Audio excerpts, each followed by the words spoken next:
Hey everyone, Peter Zeihan here, coming to you from Colorado, where spring has sprung and the frogs are chirping, which means, of course, later today we're supposed to get a foot of snow. Anyway, I thought it would be worth me commenting on the recent intelligence leaks by Airman Teixeira. Let's deal with the contents of what was leaked, and then we can talk about espionage and leaks in general. So, most of the documents that were leaked relate to the war in Ukraine in some way and involve internal U.S. assessments of how the war is going and how the Ukrainians are doing. And they're broadly less than fully complimentary. Basic indication from the leak is that the Ukrainians have been suffering higher casualties than are reported. And more importantly, that the confidence in the numbers provided by the Ukrainians is very low, so the U.S. really doesn't have a good view.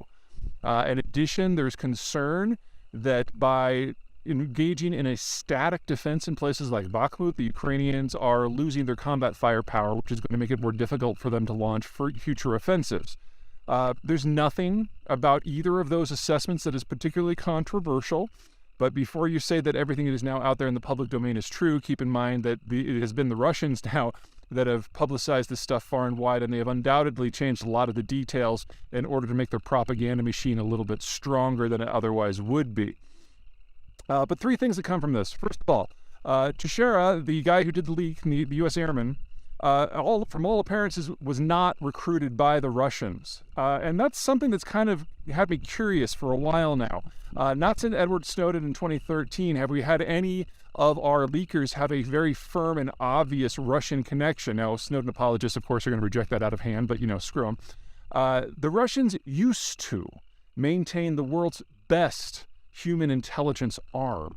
And in the last decade, either they've gotten so good that no one has detected them functionally working really anywhere, or that capacity has languished along with everything else that we've seen in the Russian state services of late, whether it's the military or their cyber capabilities or anything else.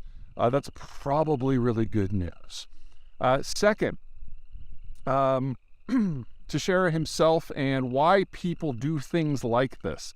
It's really an issue of foreign recruitment, even if they're not a foreigner involved. People are often motivated by the same factors, with the big three being ego, ideology, and sex. And in the case of Teixeira, it looks like it was probably a combination of all three.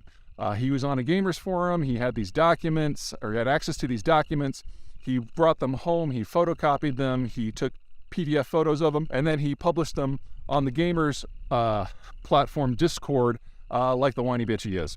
In the case of a couple of previous big leaks, I'm thinking here of Chelsea Manning and Edward Snowden, ideology was certainly part of it for Manning. In terms of Edward Snowden, clearly was paid by the Russians, clearly fled to Russia, clearly married a trophy bride as soon as he got there. So, I'm sure it's for love, but let's be a little bit more honest here. And then ideology, of course, intertwines with Snowden as well. I think the criticism here, if there is one, is we've now had 3 leaks of significance in the last 13 years that get into files that are top secret and above. And if you look at the 3 specific cases of Snowden, Manning, and Teixeira, they all have something in common. They probably should have never had access to these documents in the first place. Snowden was a part-time contractor.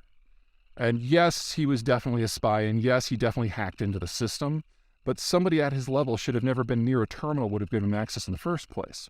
Manning, who was a private at the time and definitely should have not had access to the high-end stuff, and Teixeira was a 21-year-old airman.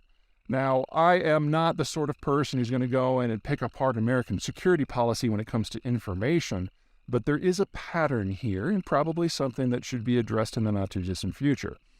But the biggest bit of encouragement I had is how fast Teixeira was caught. I mean, it really only took a few days for the FBI to find him. At the same time, a bunch of independent journalists found him and then publicized his information. So, at least on time on target, we are getting better from the law enforcement side of this, but maybe we should work a little bit more on information security on the personnel side. Okay, I think that's it for me. Take care.